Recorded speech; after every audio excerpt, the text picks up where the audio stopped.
ನಿರಾಕರಿಸಿದ್ದಕ್ಕೆ ಕೊಲೆ ಮಾಡೋದಾ? ಕೊಲೆ ಅನ್ನುವಂಥದ್ದು ಇಸ್ಲಾಂನಲ್ಲಿ ಸಹಜವಾದಂತಹ ಪ್ರವೃತ್ತಿ ಆಗಿದೆ. ಇವರ ತಂದೆ ತಾಯಿ ಇಬ್ರು ಶಿಕ್ಷಕರಿದ್ದಾರೆ. ಇದೇ ಶಿಕ್ಷಣ ಕೊಟ್ಟಿದ್ದಾರೆ ನೀವು, ಇದೇ ಅವನಿಗೆ ಕೊಲೆ ಮಾಡಕ್ಕೇನೆ ಇದು ಮಾಡಿದ್ದಾರೆ ಅವನಿಗೆ. ಎರಡನೇದು ಅವ್ರ ಮನೆ ಬುಲ್ಡೋಜರ್ ಹಚ್ಚಿ ಕಿತ್ತು ಬಿಸಾಕಿ. ಎಲ್ಲಿವರೆಗೆ ಕಾಂಗ್ರೆಸ್ ಇರುತ್ತೆ ಅಲ್ಲಿವರೆಗೆ ಈ ಕ್ರೌರ್ಯ ಇರುತ್ತೆ ಮುಸ್ಲಿಮರದ್ದು. ಇದು ಸ್ಪಷ್ಟವಾಗಿ ತಿಳ್ಕೊಳ್ಬೇಕು. ಕಾಂಗ್ರೆಸ್, ಜೆಡಿಎಸ್, ಬಿಜೆಪಿ ಅಲ್ಲ, ಅವರಿಗೆ ಕಾಫಿರು. ಯಾರ್ಯಾರು ನಾನ್ ಮುಸ್ಲಿಮ್ಸ್ ಇದ್ದಾರೆ ಅವರೆಲ್ಲರೂ ಕಾಫಿರು. ಹುಬ್ಬಳ್ಳಿಯ ನೇಹಾ ಹಿರೇಮಠರ ಹತ್ಯೆ ಆದಾಗ ಇಡೀ ಭಾರತೀಯ ಜನತಾ ಪಕ್ಷ, ಚಕ್ರವರ್ತಿ ಸೂಲಿಬೆಲೆ, ಹಿಂದೂ ಹೋರಾಟಗಾರರು, ಅಮಿತ್ ಶಾ ಅವರು ನೇಹಾ ಹಿರೇಮಠರ ಮನೆಗೆ ಹೋಗ್ತಾರೆ.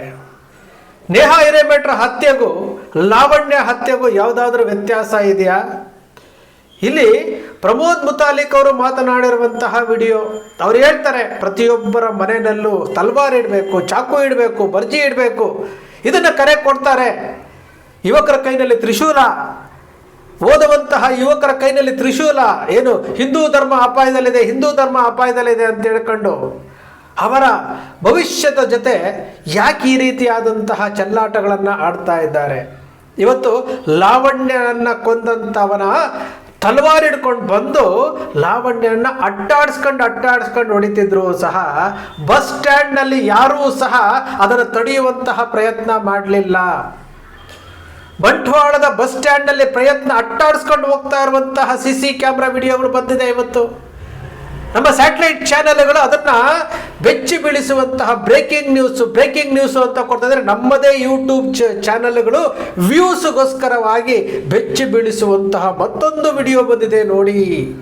ಮತ್ತೊಂದು ವಿಡಿಯೋ ನೋಡಿ, ಆಕರ್ಷಕ ವಿಡಿಯೋ ನೋಡಿ, ಬೆಚ್ಚಿ ಬೀಳಿಸುತ್ತೆ ವಿಡಿಯೋವನ್ನು ನೋಡಿ ಅಂತೇಳಿ TRPಗೋಸ್ಕರ, ಅವರು ವ್ಯೂಸ್ಗೋಸ್ಕರ ಯೂಟ್ಯೂಬರ್ಸು ಇಂತಹ ಕೃತ್ಯವನ್ನು ಇವರು ಸ್ವಂತಕ್ಕೆ ಬಳಸ್ಕೊಳ್ತಾ ಇರೋದನ್ನು ನೋಡಿದಾಗ ನಿಜಕ್ಕೂ ಅಸಹ್ಯ ಆಗುತ್ತೆ ನಮಗೆ. ಪ್ರಮೋದ್ ಮುತಾಲಿಕ್ ಅಂತಹ ಒಬ್ಬ ಹೋರಾಟಗಾರರು ಈ ರೀತಿಯಾದಂತಹ ವೇದಿಕೆಗಳ ಮೇಲೆ ಹೇಳಿಕೆ ಕೊಟ್ಟರೆ ಯುವಕರು ಯಾವ ರೀತಿ ತೆಗೆದುಕೊಳ್ತಾರೆ? ಇವತ್ತು ಹಿರೇಮಠರು ನೇಹಾ ಹಿರೇಮಠರಿಗೂ ಲಾವಣ್ಯಗೂ ಯಾವುದೇ ವ್ಯತ್ಯಾಸ ಇಲ್ಲ. ಅಲ್ಲಿ ಕೊಂದವನು ಸಹ ಪ್ರೇಮಿನೇ, ಇಲ್ಲಿ ಕೊಂದವನು ಸಹ ಪ್ರೇಮಿನೇ. ಇಬ್ಬರೂ ಸಹ ಯುವಕರೇ, ಅವರಿಗೆ ಭಯವೇ ಇಲ್ಲ. ಹೋಗಿದ್ದು ಎರಡು ಜೀವ. ಒಂದು ಕಡೆ ನೇಹಾ ಹಿರೇಮಠ ಜೀವ ಕಳ್ಕೊಳ್ತಾನೆ, ಅವನು ಜೈಲಿನಲ್ಲಿ ಕೊಳಿತಾ ಇದ್ದಾನೆ. ಇಲ್ಲಿ ಲಾವಣ್ಯ ಜೀವ ಕಳ್ಕೊಳ್ತಾನೆ, ಇಲ್ಲಿ ಇವನು ಜೈಲಿನಲ್ಲಿ ಕೊಳಿತಾ ಇದ್ದಾನೆ. ಕುಟುಂಬಗಳು ಎಲ್ಲ ರೋಧಿಸ್ತಾ ಕೂತಿದ್ದಾವೆ. ಎಷ್ಟೆಷ್ಟು ಕುಟುಂಬಗಳು, ಅಲ್ಲೆರಡು ಕುಟುಂಬ, ಇಲ್ಲೆರಡು ಕುಟುಂಬಗಳು.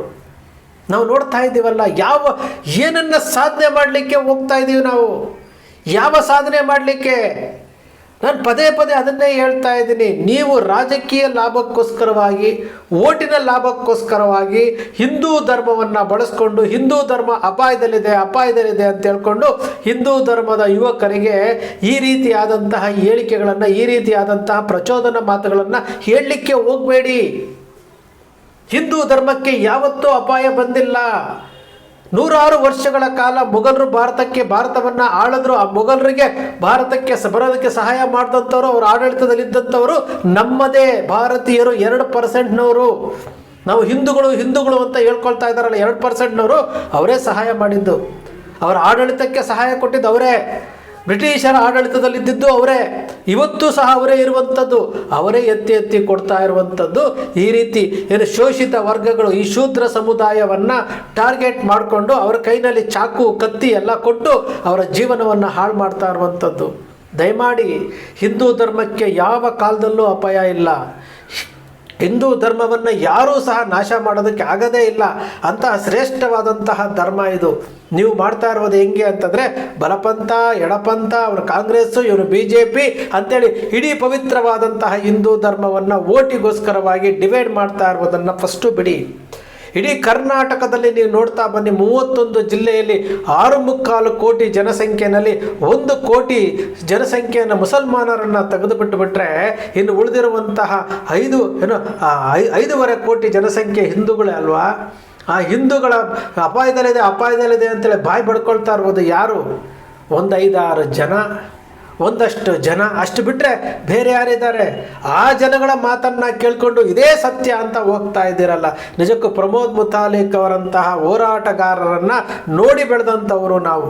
ಅವರು ಕಾರ್ಕಳದಲ್ಲಿ MLA ಆಗಬೇಕು ಅಂತ ಬಯಸಿದವರು ನಾವು. ಅವರು ಕಾರ್ಕಳದಲ್ಲಿ MLA ಆಗಬೇಕು ಅಂತ ಸ್ಪರ್ಧೆ ಮಾಡಿದಾಗ ಖುಷಿಪಟ್ಟವರು ನಾವು. ಇಂತಹ ಒಬ್ಬ ಹೋರಾಟಗಾರ ವಿಧಾನಸಭೆಗೆ ಹೋಗಬೇಕು ಅಂತ ಅಂತಹ ಹೋರಾಟಗಾರರನ್ನು ಕಾರ್ಕಳದಲ್ಲಿ ಸೋಲಿಸಿದಂತಹ ಹಿಂದೂಗಳು ನಾವಿವತ್ತು ಎಲ್ಲದರ ಬಗ್ಗೆ ಮಾತನಾಡ್ತಾ ಇದ್ದೀವಿ. ಒಂದು ರಾಜಕೀಯ ಪಕ್ಷ ಹಿಂದೂ ಧರ್ಮವನ್ನು ಯಾವ ರೀತಿ ಬಳಸ್ಕೊಳ್ತಾ ಇದೆ ಅನ್ನೋದಕ್ಕೆ ನಮ್ಮ ಮುಂದೆ ಇರುವಂತಹ ಜೀವಂತ ಸಾಕ್ಷಿ. ಆಡಳಿತ ಬೇರೆ, ಧರ್ಮ ಬೇರೆ, ಭಾವನೆ ಬೇರೆ, ದೇವರುಗಳು ಬೇರೆ, ಎಲ್ಲದಕ್ಕೂ ಸಹ ಇಲ್ಲಿ ರಾಜಕೀಯ ತಂದಿಡುವಂತಹ ಕೆಲಸ. ಕರಾವಳಿಯ ಭಾಗದಲ್ಲಿ ಕಲ್ಲಡ್ಕ ಪ್ರಭಾಕರ್ ಭಟ್ರು, ಶ್ರೀಕಾಂತ್ ಶೆಟ್ಟಿ ಅಂತವರು, ಅವಾಗ ಬಂದು ವಿಸಿಟ್ ಕೊಟ್ಟು ಹೋಗುವಂಥ ಚಕ್ರವರ್ತಿ ಸೂಲಿಬೆಲೆ ಅವರು, ಇವರೆಲ್ಲರೂ ಸಹ ಪ್ರಚೋದನಾ ಭಾಷಣಗಳನ್ನು ಮಾಡ್ತಾರೆ. ಪ್ರಚೋದನಾ ಭಾಷಣಗಳನ್ನು ಮಾಡ್ತಾ ಹೋಗ್ತಾ ಇದ್ದಾರೆ. ಈ ಪ್ರಚೋದನಾ ಭಾಷಣಗಳಿಂದಾಗಿ ಯುವಕರಿಗೆ ಭಯ ಅನ್ನೋದಿಲ್ಲ. ತಲವಾರುಗಳನ್ನು ಕೈಯಲ್ಲಿ ಹಿಡ್ಕೊಂಡು ಓಡಾಡ್ತಾರೆ, ಚಾಕುಗಳನ್ನು ಕೈಯಲ್ಲಿ ಇಟ್ಕೊಂಡು ಓಡಾಡ್ತಾರೆ. ಎಷ್ಟು ಜನ ಅಮಾಯಕರು ಜೀವ ಕಳ್ಕೊಂಡ್ರು. ಇದರ ಬಗ್ಗೆ ನಾವು ಯೋಚನೆನೇ ಮಾಡೋದಿಲ್ವಲ್ಲ.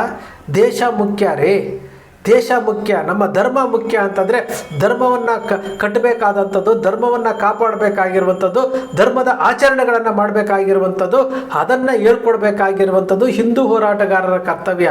ಅದು ಬಿಟ್ಟು ಬಹಿರಂಗ ಸಭೆಗಳಲ್ಲಿ ನೀವು ತಲವಾರು ಇಟ್ಕೊಳ್ಳಿ, ನೀವು ಚಾಕು ಇಟ್ಕೊಳ್ಳಿ, ಏನು ಈ ರೀತಿಯಾಗಿ ಹೇಳ್ಕೊಡುವಂಥದ್ದು. ಇದೇ ಚಕ್ರವರ್ತಿ ಸೂಲಿಬೆಲೆ ಹುಬ್ಬಳ್ಳಿಗೆ ಹೋಗ್ಬಿಟ್ಟು ನೇಹಾ ಹಿರೇಮಠರ ಮನೇಲಿ ಕೂತ್ಕೊಂಡು ಅವ್ರ ತಾಯಿಗೆ ಹೇಳ್ಕೊಂಡು, ನೀವು ಸುಮ್ಮನೆ ಕೂಡಬಾರ್ದಮ್ಮ, ಹೆಣ್ಣು ಮಕ್ಕಳಿಗೆ ಧೈರ್ಯ ಬರಬೇಕು, ನೀವು ಹೊರಗಡೆ ಬನ್ನಿ ಅಂತ ಹೇಳಿಕೆ ಕೊಟ್ಟು ಬಂದಂತಹ ವ್ಯಕ್ತಿ. ವಕ್ಫ್ ಕಾಯ್ದೆ ವಿಚಾರದಲ್ಲಿ ವಿಜಯಪುರದಲ್ಲಿ ಭಾಷಣ ಮಾಡಿ ಬಂದಂತಹ ವ್ಯಕ್ತಿ.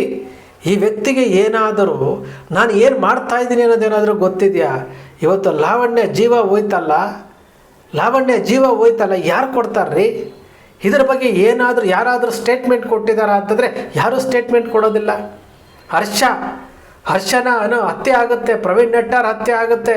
ಇವರು ಹತ್ಯೆ ಆದಾಗ ಇದು ಪೋಸ್ಟ್ ಕಾರ್ಡ್ನ ಮಹೇಶ್ ವಿಕ್ರಮ್ ಹೆಗಡೆ ಏನು ಅವರು ಅಕೌಂಟ್ ನಂಬರ್ ಹಾಕ್ಬಿಟ್ಟು ಇವರಿಗೆ ಸಹಾಯ ಮಾಡಿ ಅಂತ ಹೇಳ್ಬಿಟ್ಟು ಅಷ್ಟು ಕೋಟಿ ಬಂತು ಇಷ್ಟು ಕೋಟಿ ಬಂತು ಅಂತ ಹೇಳುವಂಥ ಮಹೇಶ್ ವಿಕ್ರಮ್ ಹೆಗಡೆ ಇವತ್ತು ಲಾವಣ್ಯ ಹತ್ಯೆ ಆಗಿದೆ, ನೇಹಾ ಹಿರೇಮಠರ ಹತ್ಯೆ ಆಗಿದೆ. ನೇಹಾ ಹಿರೇಮಠರ ಅವರಿಗೆ ಸಹಾಯ ಮಾಡೋದಕ್ಕೆ ಏನಾದರೂ ನಂಬರ್ಗಳೇನಾದರೂ ಹಾಕಲಿಲ್ಲ. ಲಾವಣ್ಯ ಮನೆಯವ್ರಿಗೆ ಏನಾದರೂ ಸಹಾಯ ಮಾಡೋಕ್ಕೆ ಹಾಕಲಿಲ್ಲ ರೀ. ಯಾಕೆ? ಒಬ್ಬರಿಗೊಂದು ಮತ್ತೊಬ್ಬರಿಗೊಂದು ಯಾತಕ್ಕೆ ಮಾಡ್ತೀರಿ? ಅದು ಪೀಕ್ ಲೆವೆಲ್ ಆಗಿತ್ತು. ಭಾರತೀಯ ಜನತಾ ಪಕ್ಷದ ಆಡಳಿತದಲ್ಲಿ ಹರ್ಷನ ಹತ್ಯೆ ಆಗುತ್ತೆ. ಪ್ರವೀಣ್ ನೆಟ್ಟಾರ್ನ ಹತ್ಯೆ ಆಗಿದ್ದು ಸಹ ಭಾರತೀಯ ಜನತಾ ಪಕ್ಷದ ಆಡಳಿತ ಅವಧಿಯಲ್ಲಿ. ಇಲ್ಲಿ ಕಾಂಗ್ರೆಸ್ ಪಕ್ಷವನ್ನು ದೂಷಣೆ ಮಾಡುವಂಥದ್ದು. ರಾಜಕೀಯ ಬೇರೆ, ಆಡಳಿತ ಬೇರೆ. ಇದಕ್ಕೆ ಲಿಂಕ್ ಮಾಡಲಿಕ್ಕೆ ಹೋಗಬೇಡಿ. ಲಿಂಕ್ ಮಾಡಿಕೊಂಡು ದ್ವೇಷವನ್ನು ಬಿತ್ತಿ ಇವತ್ತು ಮುಸಲ್ಮಾನರು ಎಷ್ಟು ಒಗ್ಗಟ್ಟಿನಿಂದ ಇದ್ದಾರೆ. ಆ ಒಗ್ಗಟ್ಟನ್ನು ಹೊಡೆಯೋಕ್ಕೆ ನಿಮ್ಮ ಕೈಯಲ್ಲಿ ಆಗುತ್ತಾ? ಆ ಒಗ್ಗಟ್ಟನ್ನು ನೀವು ಅದೇ ರೀತಿಯಾದಂಥ ಒಗ್ಗಟ್ಟಾಗೋದಕ್ಕೆ ನಿಮ್ಮ ಕೈಯಲ್ಲಿ ಆಗುತ್ತಾ? ಹಾಗಲ್ಲ. ಯಾಕೆ ಅಂತಂದರೆ ನೀವು ಹಿಂದೂ ಧರ್ಮವನ್ನು ರಾಜಕೀಯಕ್ಕೆ ಸೇರಿಸಿಕೊಂಡಾಗಿದೆ. ಭಾರತೀಯ ಜನತಾ ಪಕ್ಷಕ್ಕೆ ಓಟ್ ಹಾಕಿದವನು ಮಾತ್ರ ಹಿಂದೂ ಅನ್ನೋ ರೀತಿಯಲ್ಲಿ ಬಿಂಬಿಸ್ತಾ ಇದ್ದೀರಿ. ನೀವೆಲ್ಲ ಹೋರಾಟಗಾರರು ಇದೇ ಮಾತನ್ನು ಹೇಳ್ತಾ ಇದ್ದೀರಿ. ಪ್ರಮೋದ್ ಮುತಾಲಿಕ್ ಅವರನ್ನು BJP ಪಕ್ಷಕ್ಕೆ ಸೇರ್ಪಡೆ ಮಾಡಿಕೊಂಡು ಅಷ್ಟೇ ವೇಗವಾಗಿ ಹೊರಗಡೆ ಕಳಿಸ್ತಾರೆ.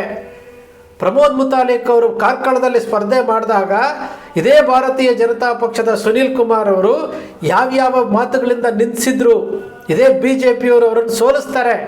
ಅಂತಹ ಭಾರತೀಯ ಜನತಾ ಪಕ್ಷದ ಪರವಾಗಿ ಪ್ರಮೋದ್ ಮುತಾಲಿಕ್ ಅವರು ಧ್ವನಿ ಎತ್ತುತ್ತಾರೆ. ಪ್ರವೀಣ್ ಭಾಯ್ ತೊಗಾಡಿಯಾ ಅಂತಹ ಒಬ್ಬ ಹೋರಾಟಗಾರರನ್ನು ಟೀಕೆ ಮಾಡ್ತಾರೆ. ಎಲ್ಲವನ್ನು ನೋಡ್ತಾ ಇದ್ದೀವಿ. ಸತ್ಯ ಯಾವತ್ತಿದ್ದು ಸಹ ಸಾಯಲ್ಲ. ಆದರೆ ಸತ್ಯವನ್ನು ತಿಳಿಸುವಂಥ ಪ್ರಯತ್ನ ನಿಮ್ಮ ಅಕ್ಷರ ಮೀಡಿಯಾ ಮಾಡ್ತಾ ಇದೆ. ನಾವು ವ್ಯೂಸು TRPಗಲ್ಲ, ಸತ್ಯ ತಿಳಿಬೇಕು, ಜನರಿಗೆ ಸತ್ಯ ತಿಳಿಬೇಕು. ದಪ್ಪದಾರಿಗೆ ಹೋಗ್ತಾ ಇರೋರು ಸರಿದಾರಿಗೆ ಬರಬೇಕು. ನಾವು ಸಹ ಹಿಂದೂ ಧರ್ಮವನ್ನು ಈ ರೀತಿ ಬಳಕೆ ಮಾಡ್ಕೊಳ್ತಾ ಇರೋದು ತಪ್ಪು ಅನ್ನೋ ರೀತಿಯಲ್ಲಿ ನಾವು ಹೇಳ್ತಾ ಇರುವಂಥದ್ದು. ಸ್ನೇಹಿತರೆ, ನಿಮ್ಮ ಅಕ್ಷರ ಮೀಡಿಯಾ ಸೃಷ್ಟಿ ಮಾಡೋದಿಲ್ಲ, ಕಲ್ಪನೆ ಮಾಡೋದಿಲ್ಲ, ವಾಸ್ತವದ ವಿಚಾರವನ್ನು ವಿಶ್ಲೇಷಣೆ ಮಾಡುತ್ತೆ. ನಿಮ್ಮ ಅಕ್ಷರ ಮೀಡಿಯಾದ ವಿಶ್ಲೇಷಣೆ ನಿಮ್ಗೆ ಇಷ್ಟ ಆಯಿತು ಅಂದರೆ ಸಬ್ಸ್ಕ್ರೈಬ್ ಆಗಲಿಲ್ಲ ಅಂದರೆ ಸಬ್ಸ್ಕ್ರೈಬ್ ಮಾಡ್ಕೊಳ್ಳಿ. ಪಕ್ಕದಲ್ಲಿ ಕಾಣುವಂಥ ಬೆಲ್ ಐಕಾನ್ ಪ್ರೆಸ್ ಮಾಡಿ, ಶೇರ್ ಮಾಡಿ, ಪ್ರೋತ್ಸಾಹ ನೀಡಿ.